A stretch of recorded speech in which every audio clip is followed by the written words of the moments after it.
What's up, kinfolk? It's RJ Young. I am not on a step mill. Consider hitting the like and subscribe button because I upload a video every single day. It's always college football related, sports related.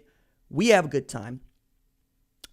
I'm apologizing in advance for going 2 hours ahead of schedule because we had some news drop and I had a thought about it. And I just decided to make like Blake and Glenn Ross and just get after it and go anyway, whether or not they're all in the room or not, because y'all will get to this at some time because this is the biggest story in the Big Ten and the biggest story in the college football playoff as I see it to date. And this has been a wild, and we keep using this word, unprecedented season, but that's just the truth. The first thing we need to talk about is Bruce Feldman's report in Michigan has had to cancel its game with Maryland this weekend due to COVID issues within the Wolverines program. This obviously puts the game in jeopardy. The game, for the uninitiated, is Ohio State versus Michigan, with this game taking place in an empty Buckeye Stadium in 2020. We're supposed to, right, next Saturday. It's a very big deal, and it's huge for Ohio State on a number of reasons. The first of which is that they lost the game against Illinois last Saturday due to an outbreak of COVID positives in their program. They went back to practicing on Tuesday in the hopes of playing against Michigan State in East Lansing on Saturday. Now, canceling the game against Maryland also helps you get into a position to be able to be healthy to play against Ohio State next Saturday because, quite frankly, there's a lot on the line here from a competitive balance standpoint and from a television viewership standpoint as much as anything else.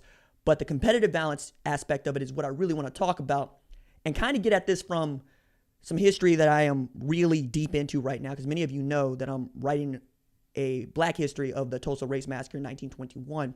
And a part of that is researching how Oklahoma was formed as a state. And you'd be amazed at how I see the similarities between Oklahoma territory and Indian territory and statehood coming into play. We have a bunch of people that are willing to bend rules that they already put in place themselves to try to make this game a lot more friendly to them. So many of you know that starting with the Indian Removal Act 1832, 5 civilized tribes, as they were called, Cherokee, Choctaw, Creek, Seminole, all spent over Chickasaw, all sent to this place called Indian Territory, right? Removed from the rest of the United States so that they could have this land to themselves. Well, when you know the railroad, among others, want to come through here, there's a bunch of folks calling themselves boomers that want to set up colonies in this place and commercialize it and capitalize it and really turn it into a capitalist space, all while we have whole nations that live here. But they're living by the rules that were drafted by those folks originally. So I'm just really interested to see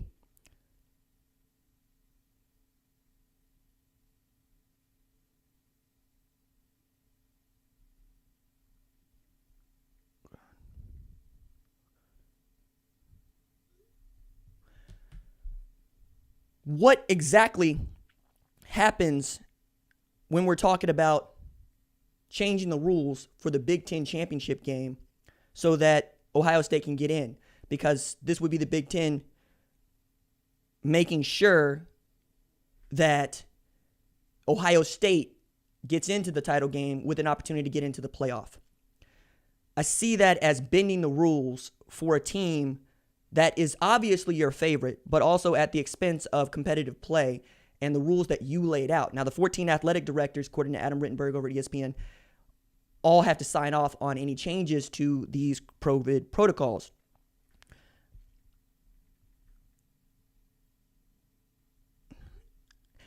That might happen, but for that to happen, you also have to admit that there is no other team here that you're worried about.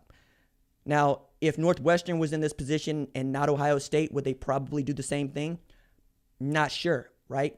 I am saying that your sense of fair play is being undermined here, and we're really playing with dignity and integrity as much as we are playing football. And I can't get behind that, man. There's got to be, there has to be rules that you set out that you are willing to engage and push forward just because that's what you do with integrity and dignity. I also think that this is wild and interesting because there are people that don't see a problem with changing the rules for Ohio State even as they set out these rules that were supposed to be for the other 14 or 13 teams in this conference as well. Now, could you reschedule another game if Michigan can't play? Yeah, that's fully within, I think, the rules, but we actually haven't seen that done, right? So you'd have to, or I should say that's integrity, right? That's not within the rules. You have to change the rules so that can happen, because there's a bunch of teams in the Big Ten that would love to play more football, regardless of whether or not they play in the Big Ten championship game, because that's what's here. You could also make the cynical argument that the Big Ten decided to play football so the Ohio State could get into the playoff. I don't think that that's true either, because you can't have it both ways. You can't say that all that matters is that we want to play football without also saying, hey, it matters that we want to play football, but we want to play for a championship. We want to play for a national championship, which means that you're putting out front what matters is winning the national championship, not winning the Big Ten championship, not playing football. And that's what the playoff culture has done. Problem with this is that the playoff culture that we have created with 4-team playoff, where we have a selection committee that invites them, is the fairest that we've seen in college football. It doesn't make it fair. It just makes it the fairest that we've seen, right? Getting back to this history of Oklahoma, it became progressively more fair. Doesn't mean that it is fair, because when you layer in the 5 nations and you layered in the Creek freedmen, because in some way, shape, or form, black folks were coming over with Native Americans either as slaves or intermarried. And then you layer over the top of that, you have boomers that want to come into the state itself where they don't have any rights. And then you get Oklahoma territory, and then you get Indian territory, and you get to split up Oklahoma into these really wild spaces. And then you got the Dawes Commission, and you got the Dawes Rolls, where you got allotments going to different people after you had sold the land and bought the land. Like, there's all sorts of treaties and laws that are being rewritten and reinterpreted over the course of about a short amount of time, really like 1889 to about 1907. So you're talking about 30 years tops there. And I see this just in accelerated space when we're talking about the playoff amid a pandemic, which is also, I think, getting lost in sight of this. The kids got to be healthy. The players got to be healthy. The coaches got to be healthy. Folks around the community got to be healthy at a time when we're seeing the numbers continue to go up. So I applaud the Wolverines for saying, hey, look, we're not healthy enough to play. But I also think that you got to live with whatever happens next. If you're an Ohio State fan, if you're a Big Ten fan, and if you're a college football fan. Because I'm not necessarily interested anymore in who plays in the playoff. Like, I would love to see Ohio State get there because I think they're a good team. I'd also love to see Notre Dame, Clemson bounce each other out if that's what happens in the ACC championship game, but they might be there. Alabama and Florida, Alabama could lose that game against Florida, still get into the playoff because we still think they're one of the best teams. Like, that doesn't interest me so much as the integrity of the sport, because I think that's what we're playing with right now. But you could also make the argument that the sport has never been intent on absolute integrity, because I believe that college football has been an oligarchy for some time, right? That said, that's where we are, right? Like, I keep wanting to expand the playoff while also ignoring that we have to play within the playoff rules today, something that I got to get better at. But I don't agree that the Big Ten should change the rules so that they can get a team into the playoff, though I understand why that's a big deal for the Big Ten and for Ohio State. I mean, they all came back in the form of Sean Wade, Wyatt Davis, and Justin Fields never even opted out even the once, always saying, I just want to play so they could get to this game. I also understand that them's the breaks, man. Like, it sucks in the same way that it sucks that Chris Olave slipped in the back of the end zone on a pass that probably ends in a completion and wins Ohio State the Fiesta Bowl and a chance to beat LSU in the national championship. That's what everybody wanted to see happen again. But this is life, right? It doesn't always go your way. And when it doesn't go your way, admit that it's not going your way, man. You know, like, that's the thing. I got real issues with this because I don't know that we're actually putting in front the integrity of the sport. I think protecting Ohio State in this manner is also not necessarily what they want, right? I think they would like to be able to play the games that they are eligible to play, and they would like to be voted in on the merits. But we had real conversations last night when Gary Barta, athletic director at Iowa, told Reese Davis and the rest of us that there were real conversations about whether or not Texas A&M needed to be number 4 in the latest rankings because they played LSU and they beat LSU over the weekend when Ohio State didn't play at all. Like the last game they had to evaluate is the one against Indiana. They want to be able to go out against Michigan State and leave no doubt. They want to be able to go out against Michigan and leave no doubt. But if you lose one of those 2 games, you only get the next one, which is right now we think is going to be Wisconsin, right? On that day of days where they're going to play all these games like simultaneously and whatnot. Now it'll be awesome to watch. But they want to be voted in because they're undefeated and we're one of the best teams. But if they're 7-0 and the Pac-12 champion is 7-0, like who are you going to put in? You're going to say that Ohio State is a better football team than SC, right? Than Washington. Maybe, perhaps, but that's what you're playing with. You're leaving it up to the committee anyway. And I think you can protect yourself by saying, look, they know how good Ohio State is. They know what the ceiling for Ohio State is, and that's the national championship. And everybody wants to see a competitive playoff. Like that 1 versus 4 matchup has been not great, Bob, here in the last few years. I mean, Oklahoma showing up without the best defense has been a big part of that. So I thought that this was an interesting jumping off point, especially as we talk about what Georgia's doing inside the top 10 with 2 losses, as we talk about what BYU is doing at number 13 and 9-0, because like that's another real just them's the breaks. Like if you looked at BYU's schedule before the pandemic, you just saw like 5 Power 5 teams and like 2 Big Ten teams on the schedule. It'd have been a nice schedule. They'd have been tested. And we'd have felt much better about them going 9-0 through this part of the season. But that ain't what happened. They have played almost nobody because they can't get a game from almost anybody, right? The best team that they've been able to play is number 21 Boise State that didn't have their starting quarterback and lost the second string quarterback midway through the game. And they haven't been able to play a Power 5 team because the only Power 5 teams that they've been allowed to schedule would be Pac-12 teams. And that's because the ACC, the SEC, and the Big Ten have all gone to conference-only schedules to try to protect the integrity of their leagues. Them's the breaks, BYU. You're not in a league. Like Power 5 athletic directors, Power 5 conference is going to be like, join a conference. Then you get to live the life that Notre Dame is living right now, which is nobody's talking about whether or not Notre Dame needs to be in the playoff. We all very much agree. They put themselves there with the win against Clemson, and they have an opportunity to solidify that stance with a win in the ACC title game. And now they get the SEC treatment in that they could probably lose a close game to Clemson and still get into the playoff, right? And just play a third time against Clemson or get to play Alabama or even Ohio State or Texas A&M or Florida.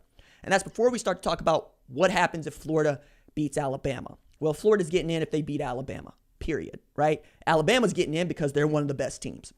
And then you're going to have to talk about which Clemson or Notre Dame team are you going to knock out, right? Or are you? Because that, I think, is the worst case scenario for Ohio State right now is Florida beats Alabama. So they get that 4th spot. Alabama might drop to 2, but I doubt it, right? And then you get Clemson beating Notre Dame. Clemson beats Notre Dame. Those are your 4, right? Alabama, Clemson, Notre Dame, Florida. That's going to leave Ohio State staring on the outside, especially if they don't win a Big Ten championship game. They win the Big Ten championship and they go undefeated. You make it real difficult for this committee to throw Florida ahead of you with 1 loss. That's going to be hard. It's not impossible, but it is going to be hard because we've seen Clemson stay inside the top 4 with a loss to Notre Dame, right? That's why it's dicey. But again, them's the breaks. So right now, I really want the Big Ten Conference to just hold up the integrity of its conference. And I think that it will. I think changing the rules to benefit Ohio State is going to loom over them for years, in the same way that we talk about Indian removal, in the same way that we talk about Oklahoma territory, Indian territory, and the land quite literally shrinking beneath Native American populations. Like it's just, you can avoid this by simply doing the right thing, which is saying, hey, we chose these protocols, we put these protocols in place, we said these are the rules, we're going to follow those rules. And I think this is another chance for the Big Ten to try to get it right. And I know that Kevin Warren is the least liked person inside the Big Ten right now. I don't have an issue with him, but I also think that this is an opportunity for him to do, what I would like him to do, which is lead, right? Which is say, this is what we're doing. I understand that everybody ain't going to like it. I understand most people ain't going to like it, but this is what we've decided to do. If you start playing with that again, because they did it already, you're just losing more integrity. Like they came out with, we're canceling the season. We're not revisiting this. And then we're basically browbeaten into revisiting this. And then started their season later than others and gave themselves no room for error. Like there's so many things that I know that they would probably do better or do over given the same opportunities. But we don't always get those same opportunities. We have to live with playing the hand that we're dealt, doing the best we can with what we got. That's where Ohio State, Michigan is for me, right? It is doing the best we can with what we got based on the rules that we laid out. Now, also, play the games because there's still stuff that can happen. Like, check this out. If LSU were able to up and beat Alabama this weekend, and I highly doubt it, but let's say that it happened, right? Or LSU is able to beat Florida the following weekend. I highly doubt it, but let's say it happened. Then it makes it easier for everybody involved, right? Don't make any sudden movements right now, but keep your hands around the trigger, right? Knowing what can happen, knowing what probably will happen, because inevitably another game is going to be canceled. Like, we've basically seen a game canceled every day for the past 2.5 weeks for COVID reasons. Also looking at how the rest of college football is trying to deal with this problem.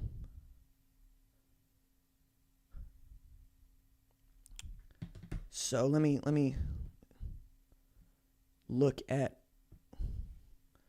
your comments so far. Harbaugh just wanted a bye week before. Okay. Now, enough with the Michigan wants to prepare. Enough with that.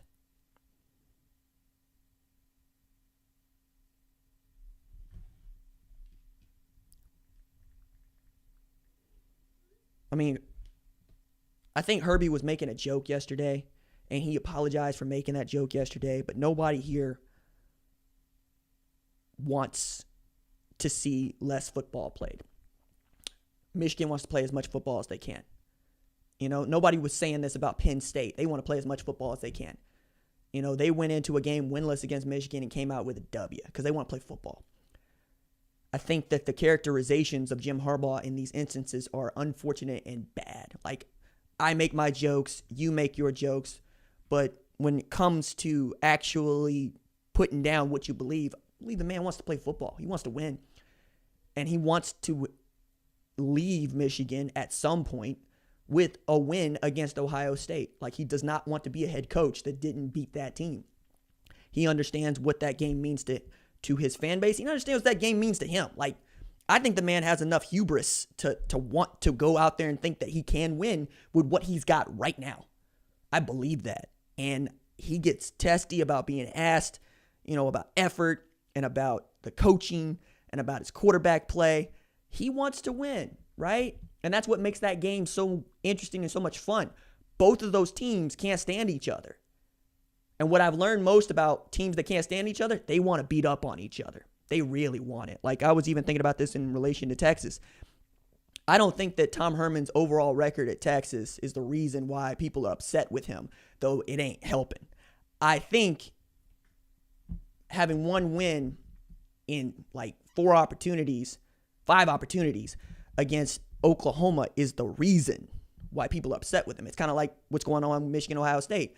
Jim Harbaugh put together what is a pretty decent record. I don't like Tom Herman. Better than Tom Herman up until here recently. He just can't beat the rival. And that's the game that seems to matter the most. That's the game that everybody keys on. And for y'all to keep saying that you think that Michigan wants to dodge that game because they can't win it is counterintuitive to everything that we know about football. Football is based on trench warfare.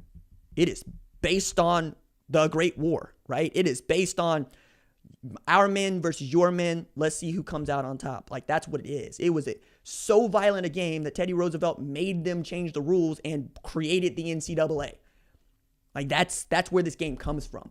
And Michigan and Ohio State have been playing it since the 19th century, like 1890, 1891, right? Like, that's what we're dealing with here.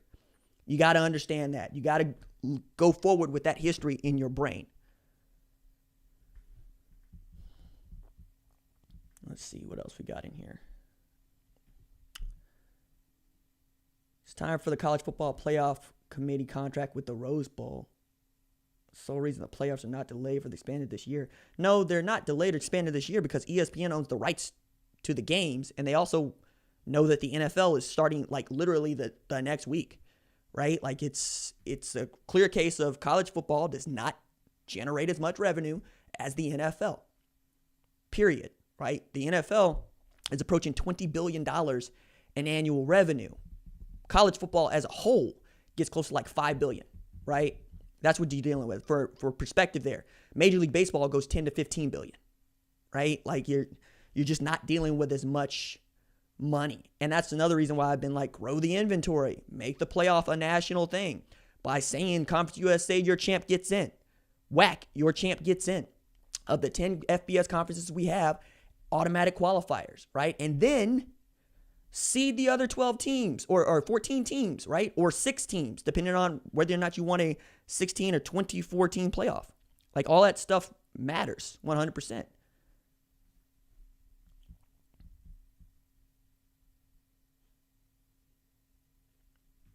Let's see. I'm a Buckeye and can 100% agree that they were overrated.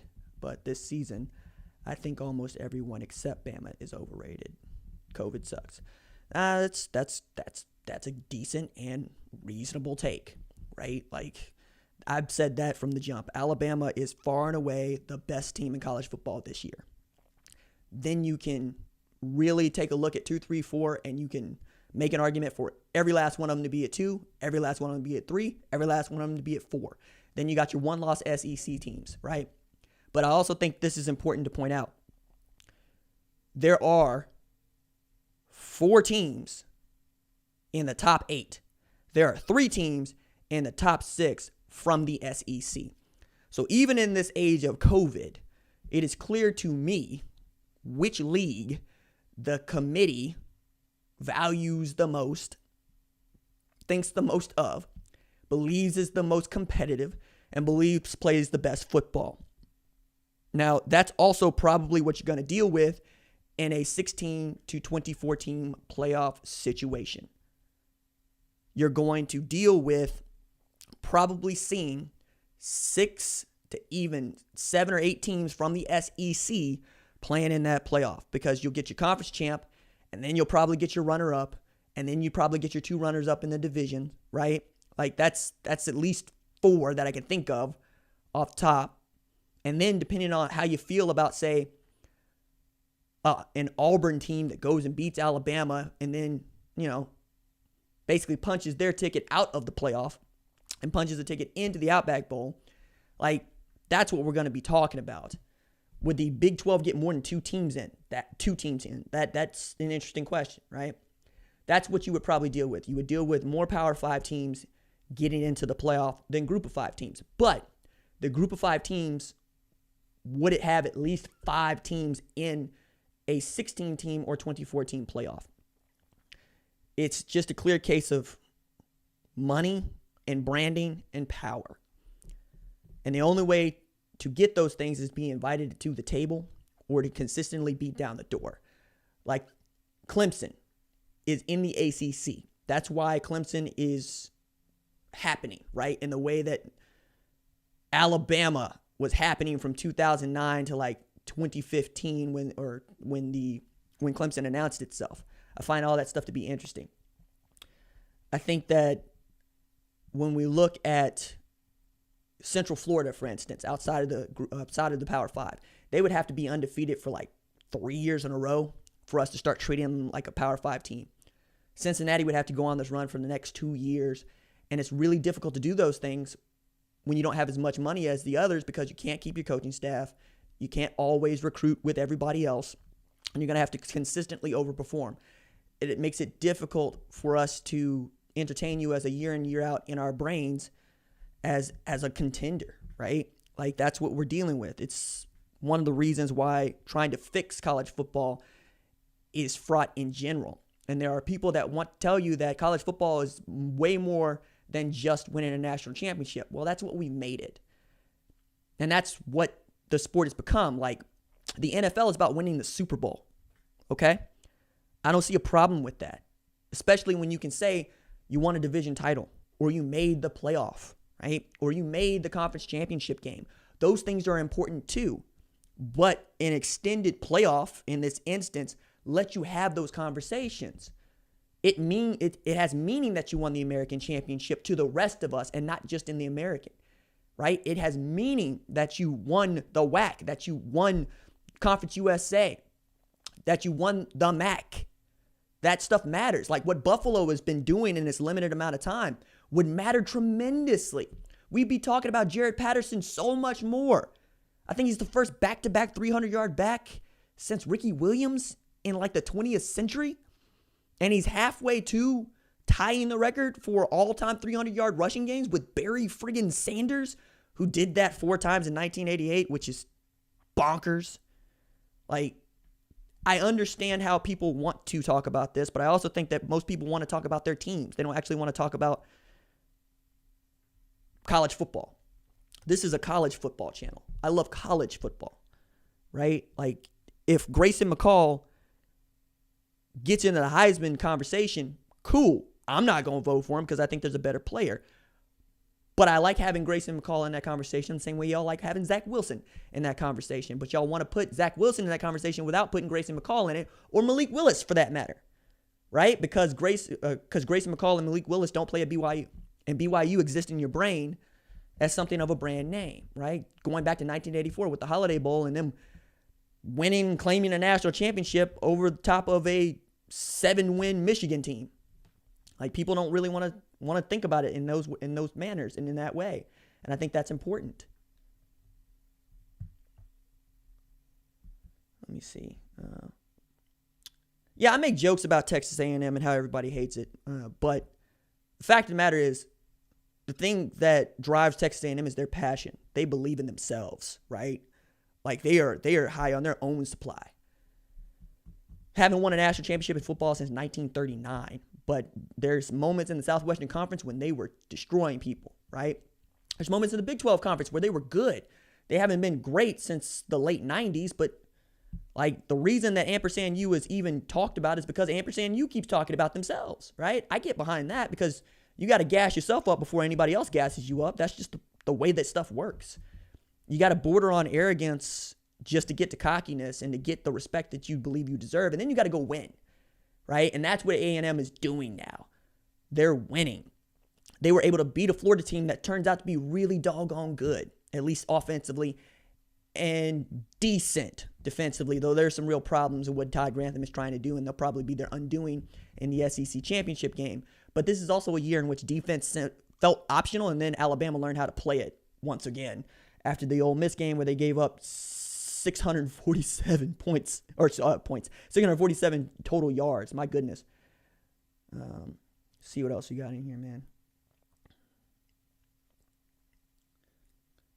Yeah, the chat is basically for y'all. Like, I'm just jumping into your conversations at this point.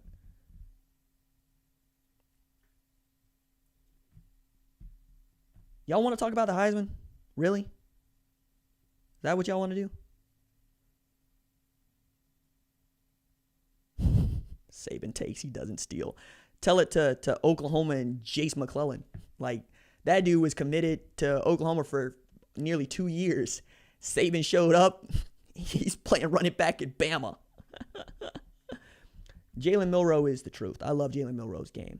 Najee Harris is going to get 305 TDs on SEC. I don't know about that, man. If anything, Devontae Smith will probably go off in that game. Najee Harris will get his ho-hum 100, like, best tailback in college football. Do you talk about Liberty QB got COVID? Oh, I didn't know Malik Willis got COVID. Well, that's going to put a dent into the Coastal Carolina Grayson McCall game because that was going to be a big game for them because that's their undefeated season right there.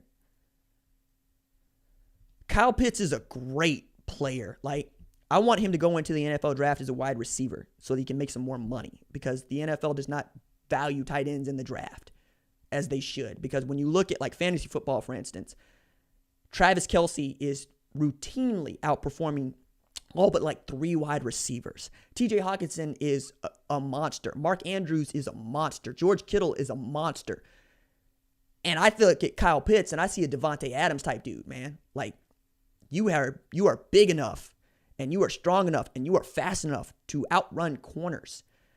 They're doing him a disservice by classifying him as a tight end. I believe he's one of the best pass catchers in the country. Now, he'll win the Mackey Award because he's classified as a tight end in college, but he needs to reclassify as a wide receiver in the NFL draft. Plus, they put him out on the numbers as much as they do anything else. They don't treat him like a traditional tight end. And why would you when you got that kind of a weapon? Florida Kyle has been eating off of that, man. Imagine where Ohio State would be if they obsessed over Woody Hayes and tried to base everything they did in 2020 around what would. Okay, that's another conversation somebody else is having. Bama is doing what FSU and LSU used to last visit's wins. We'll see.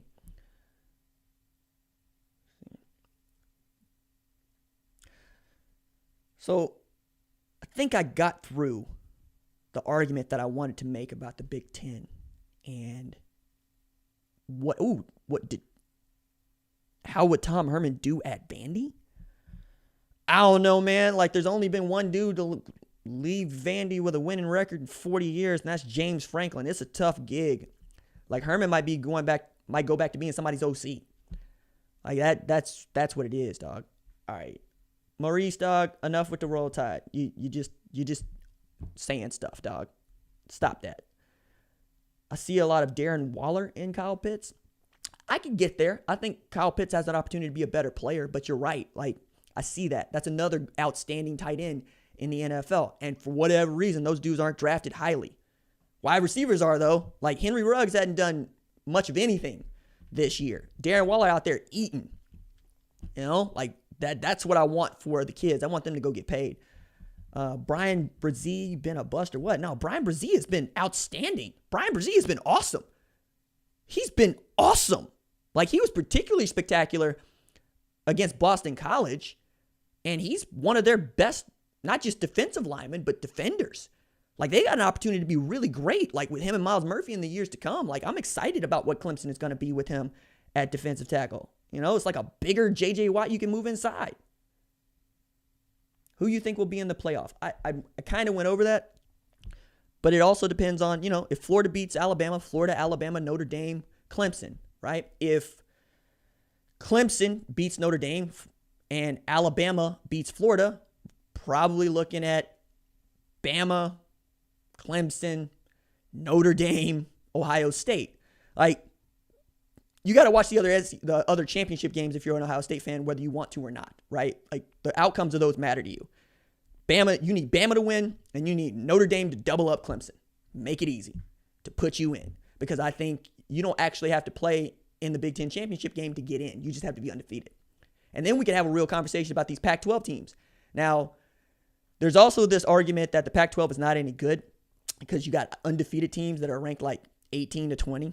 But I also think it's when we're watching those games, who's playing in those games, who's not playing in those games, the way that COVID protocol has really upended the West Coast, like Santa Clara County saying we're not going to allow any team activities of any kind, which means that Stanford, San Jose State, the 49ers, like, they all got to find different places to play to finish out their seasons. Like, it's a cluster up there, and there are no easy solutions. There are no right answers. There are no wrong answers to this. Well, I take that back. There are wrong answers to this, but there aren't enough right answers to this, right? Like, that's what we're dealing with. You really are asking people to do something that they're just not doing. Staying at home. Stop congregating with each other. Like, it matters. Let's see. Texas ruined Charlie Strong and Tom Herman. I don't know that I think the culture is one that makes it really difficult for you to win as a head coach at Texas, because winning comes down to, did you win a national championship? When Mac Brown was the first dude to win a national championship at Texas in like 30 years, man. Like, Fred Akers was doing a job. Like, following DKR, that's hard. And DKR was doing this before integration, right? If you want to talk about college football before integration, we're talking about a completely different sport. Like, that's really what has separated so many. Like, I think Ohio State has more dudes drafted in the NFL because they were like, can you play? Come through. Like, they had a black All-American in the 20s, Bill Bell. Like, Michigan integrated its football team in like 1890. There's a reason why we talk about them. They're playing better football. Like, Michigan State got good because they went down to the Beaumont Triangle in Houston, around Houston, Texas area, and recruited it and won a national championship in the 60s because of it. Like, at a time when people were really asking, does DKR still have it? You take a look at what Prairie View A&M was doing, what Tennessee State was doing, what FAMU was doing, Like, back when Southern was pretty decent, pretty good.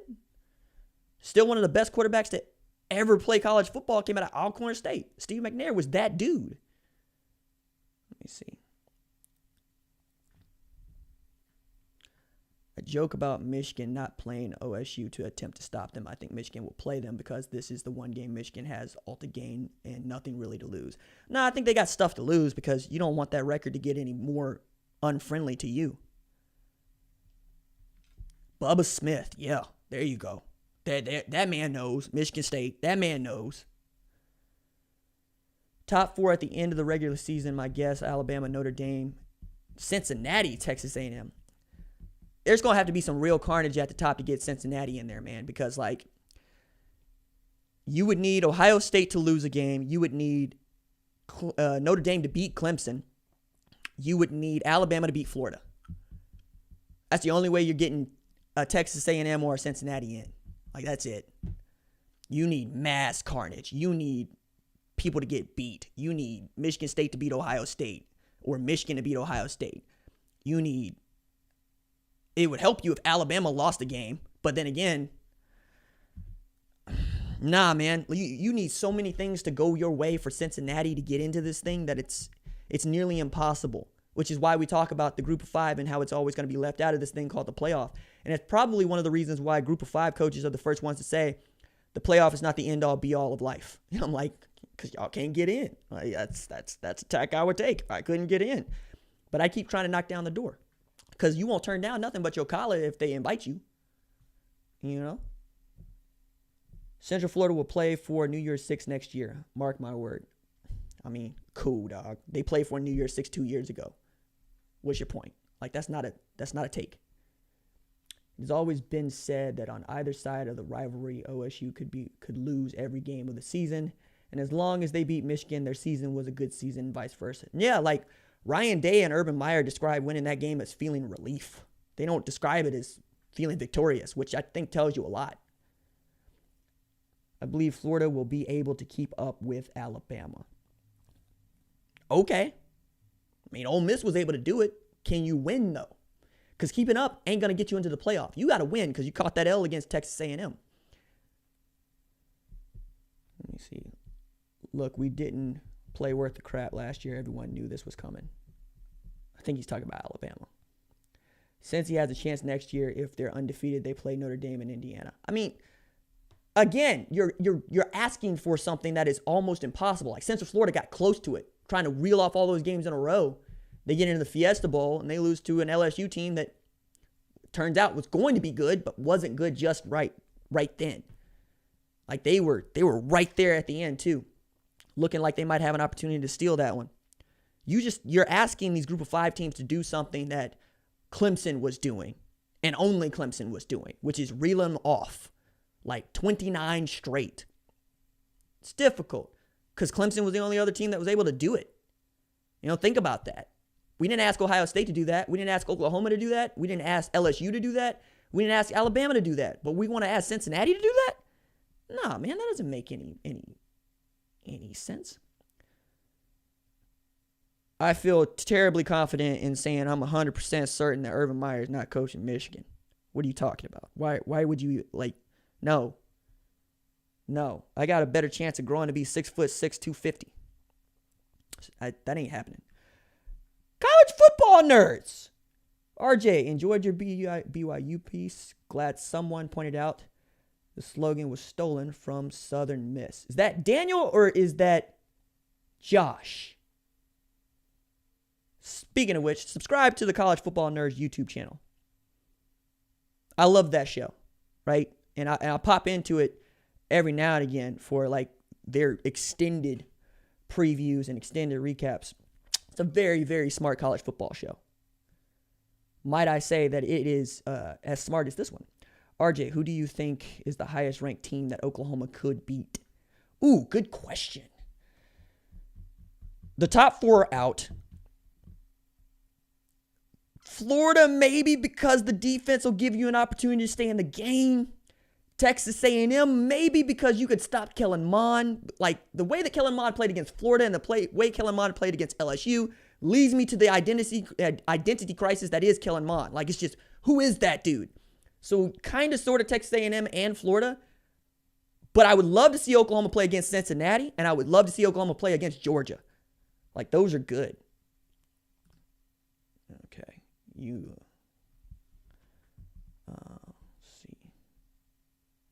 So you got RJ. I know everyone is saying ND beat Clemson. That will open the door for other teams to get in, but I just don't see ND beating Clemson because they don't have the firepower offense. But they do have one of the best defenses in the country. Now, I understand that y'all feel some kind of way about DJ Uiagalelei starting against Notre Dame and South Bend and not Trevor Lawrence, but I submit to you, I don't know that Trevor Lawrence was going to change that game. Like, DJ played really well, like superbly well in that game, and I think that DJ is a more talented quarterback than Trevor. Trevor's a more polished quarterback. I mean, the way that Trevor played against 2018, he was unconscious. I get that. But DJ is equal measures that dude, right? So, like, I think it's really about the defense that Clemson fielded. They get those 3 starters back against Notre Dame's offense. That might be the way that the game changes. I think the defense is actually good, and it could be a low-scoring game. RJ, do you think OU has a good shot at landing Kamar Wheaton? I do. I'm actually going to do a signing day show or a preview signing day show next Wednesday. RJ, is there a chance Ohio State won't play Michigan? What's the percent? Dude, you're just showing up here. Go back. Scroll back. Let's see what we got in here. Do you think Josh Heupel will stay at UCF any longer? It's a good question. I don't think that he wants to leave the job for Vanderbilt, if that's what you're asking. I think that it's a good job. I think that you have an opportunity to run the table every year. Florida is a talent-rich state. You've got a great defensive coordinator in Randy Shannon. You know your offense. You know your personnel. You put up a bunch of points. You play an attractive brand of football. And you are at one of the largest universities in the entire country in the middle of the state of Florida. Like, it's a good job. And I think if you want to stay there for the foreseeable future, there's nothing wrong with that. Maurice, I know you got a badge here, dog, but stop saying Jalen Milroe. Ian Book is ready, but not quite ready. I don't know about that. Like, he's looked really good this year. Like, I asked, is he Yankee Jake Fromm? And he went out there and put together a game against Clemson. And he's been putting together games most of the time when they put the ball in his hands. They just changed what they were going to do. They changed themselves to being a running football team, which is actually kind of awesome because that's Notre Dame. You got tight ends, you got linemen, and you want to go and sun people. You know? Baylor Pittinger. Oh, he's running 9.18. That's what's up. Josh to Texas. I don't see it. I don't see him pulling a DKR. You played at Oklahoma, and in Josh's case, you coached at Oklahoma, and you're gonna coach Texas? I don't see it. No, they didn't. Urban. Let me see. No chance Saban is telling players to relax or even have that mindset. They know what's at stake. Yeah, I mean, like, you coach your team the way you coach your team. That part we know. Do you think a USC versus BYU game would be good enough for each of those teams to make the playoff, assuming they win out? It can't hurt none. It can't hurt none. Like, I would love to see that game get scheduled.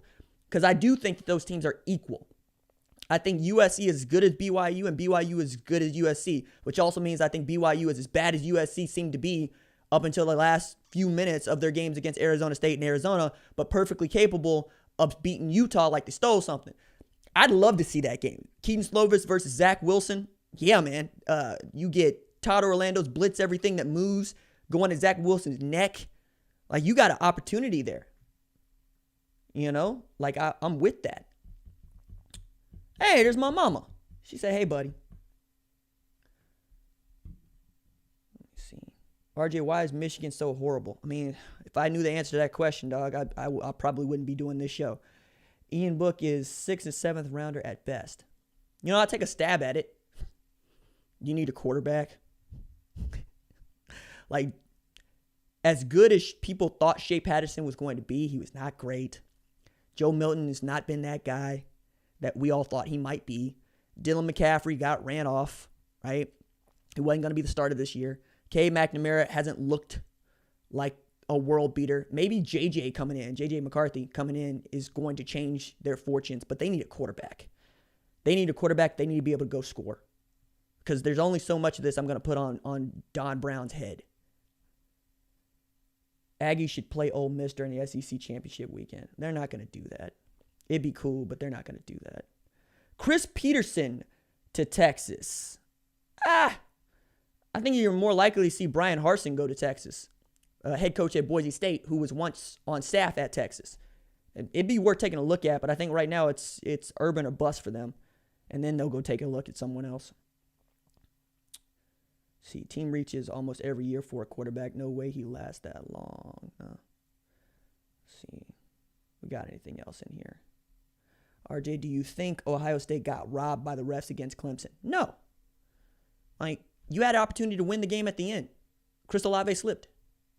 There you go. That's not robbing the game. You know, like you were there at the end. That's all you want. That's all you care about. If you have an opportunity to win the game at the end of the game, that's what you're doing.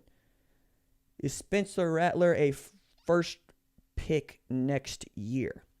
You mean at the end of next year? It's possible, right? I think he's going to be a first rounder for sure, but I don't know if he's the number one overall. Like today, I don't know. He's going to have to do a little bit more for me. And you know what? He might actually want another year after next year. We'll see if he continues to progress. Let's see what he's got in here. 2021 OU top dogs. I think so. I think they return a bunch. I think they're going to be one of the most talented teams. It's all there for them, for sure. Will Barry return to Arkansas next year? It's open to question, but like, what job comes available that Barry Odom wants to take? Like, I think he gets paid a lot of money to coach defense at Arkansas, and they're on their way up. They could be legitimately good next year. Like, they're legitimately good this year. They could be legitimately great next year. Just, you need a few things to go your way, and Sam Pittman is recruiting his butt off. Like, they're getting kids. They're getting dudes. You get another year in the offense, you're going to be great. Hey, Lance Wimberly, welcome to the community. Appreciate you. RJ, you think Texas goes after Steve Sarkisian? I think Sarkisian might actually ride it out of Alabama. I mean, how much longer can Nick Saban continue to coach at Alabama? I mean, he can coach for as long as he wants to. That's not what I'm saying. What I'm saying is, if you're Sarkisian and you are the offensive coordinator at Alabama, and you know what kind of talent you can get at Alabama and have been getting at Alabama, and you're going to be right there playing for titles every year, and you've already done the head coaching thing twice, why not just wait to take over this juggernaut that is going to be there and for which people really like you? Like, shout out to Sark, who has really changed who he is over the last 5 years, man. Like, it was bad there at the end at USC in 2015 when Clay Helton took over. And now we all talk about Steve Sarkisian as a great offensive coordinator, great offensive mind, and elite recruiter. Bryce Young and Jalen Milroe. And you've developed 3-star Mac Jones into a Heisman finalist who is doing things that Tua Tagovailoa was not able to do, and at the same rate that Tua Tagovailoa was doing it. Like, compare Mac Jones' second year or first year as a starter to Tua Tagovailoa's first year as a starter. It's pretty doggone similar. One of those guys was that dude. The other guy was not even supposed to start at Alabama. Like, that's what Sark has done. That's magnificent. Fickle might take Texas. UM has no shot at Fickle. I think Fickle is not actually going to entertain the Michigan job the more I ask around about it. But I don't know that Texas is that attractive a job either, guys. I think there's better places to be. Let me see what we got here. T. Parnell. Hello, RJ. Love your channel. Proud to be a new female member. Hey, what's up? I appreciate that, T. Thank you. I appreciate that. The pressure is on at Texas given having beat OU and recruited. I mean, the pressure's always on at Texas. That's why I think it's not necessarily an attractive job. Like, you win 9 games, they're not happy. You win 9 games and lose to Oklahoma, they're really not happy, right? It's all about winning national championships and beating Oklahoma, which is hard, to put it mildly. Nick Saban is using OSA in COD. It's just unfair. OSA. Okay. All right. Oh, my God. Goodness me. I think Fickle would take it so he has a shot at the playoffs. I mean, I don't think that that's also like what Luke Fickle lives for. I don't think that Luke Fickle lives to play in the playoff. Otherwise, he would have stayed at Ohio State or would have taken another Power 5 defensive coordinator job. Like, that's what would have happened. Let me see. Any chance OSU doesn't make the college? Jonathan, you're late, dog. I covered that to start. Ellinger may go in the 8th round. Yeah, I like Sam. I want him to play another position, but he's like Tim Tebow. He's dead set on being a quarterback. Let's see. Georgia could be good every year, and they might have an opportunity now that they found a quarterback in JT Daniels, but they dropped the game to South Carolina inexplicably last year. They can't beat Alabama or Florida this year. They wait too long to make the quarterback change. And JT Daniels going through not one, but 2 dudes that they put out there 2 different occasions, losing one of them in Dwan Mathis to the transfer portal. Like, there's a lot going on there. Sonny Dykes makes sense for Texas as a fallback option. Like, I think all of y'all are throwing names against the wall, and I get it. But Sonny Dykes has a really good thing going at Southern Methodist. Why would he leave? He's on the best tear that anybody's been on, Southern Methodist, in over 30 years. There's no reason to go anywhere. Let's see. RJ, do you pay a lot of attention to Oklahoma high school football? Who do you think? Saturday State Championship. I'm a Jinx alum, so I'm rooting for the Trojans. Dude, it'd be interesting to see if they can get one for Coach Trimble, like in his memory. I found it fascinating that Jinx and Union have been who they are these last few years, but like, I don't necessarily root for Jinx because, you know, I played in a district against Jinx. I played Memorial, and I was their homecoming game. So, like, I'm not going to pick them. That's what you're asking. It's a good football team. Shout out Adam Gaylor. Great defensive mind. Kirby Smart is the only reason why Georgia hasn't been as good as they could be. Were you not around for the Mark Richt era? Like, what are you talking about? They played in the national championship like 3 years ago. What are you talking about? They're right there. Get out of here. Let's see. Kirby is defensive-minded. Todd Monken is not a good OC. Please. Okay, that's a bad take. Todd Monken got 550 yards of offense out of Oklahoma State and West Lunt. Get out of here. Let's see.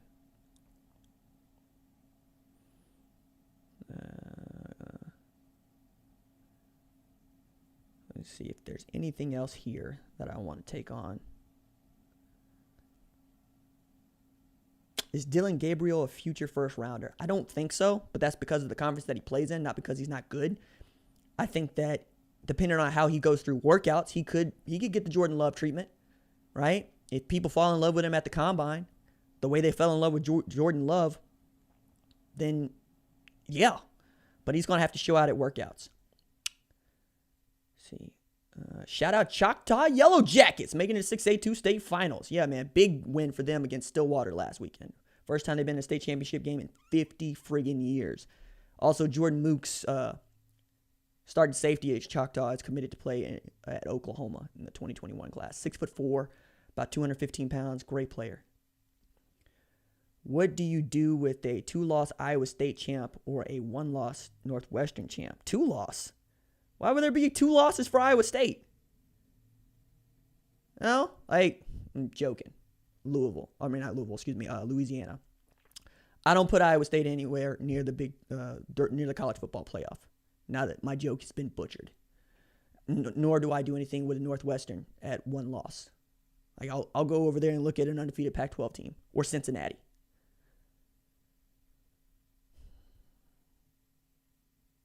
All right, guys. I think that's going to do it for today. If you like the channel, like this video, subscribe to the channel, leave a comment. Let me know what you think. I read your comments, as many of you know. I try to respond to them in individual uploads if I can, especially if it's a really good take or it's a really good question that you're asking. All right, that is it for me. Doses.